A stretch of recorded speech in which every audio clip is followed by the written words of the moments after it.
हे प्रकरण न्यायालयात आहे. मुंबई उच्च न्यायालय त्याच्यावर सुनावणी करत आहे. सर्व बाजू आपापला पक्ष मांडत आहेत. जे पक्षकार आहेत त्यांनी आपली भूमिका मांडली आहे आणि स्वाभाविकतः POPचे मूर्तिकार यांनी आपली भूमिका मांडली आहे. सरकारची भूमिका सरकारने न्यायालयासमोर ठेवली आहे आणि सरकारची भूमिका स्वयंस्पष्ट आहे. पर्यावरणपूरकच, पर्यावरणाला ऱ्हास होईल अशा कुठल्याही गोष्टीचा उपयोग न करता आणि जलप्रदूषण न करता आपल्याला सण साजरा करायचा आहे.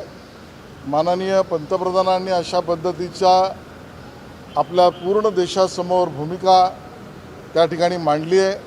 आवाहन केलं आहे. राज्य सरकार त्या आव्हानाचा योग्य पद्धतीने कार्यवाहीच करेल.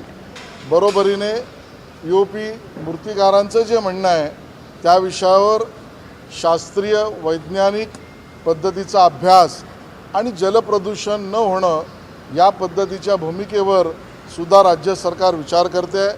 आणि त्यामुळे रोजगारही टिकावा, प्रथा परंपरावर राहावी आणि पर्यावरणपूरक सण साजरा करावा हीच भूमिका राज्य सरकारची आहे आणि न्यायालयासमोर तशी ती मांडलेली आहे.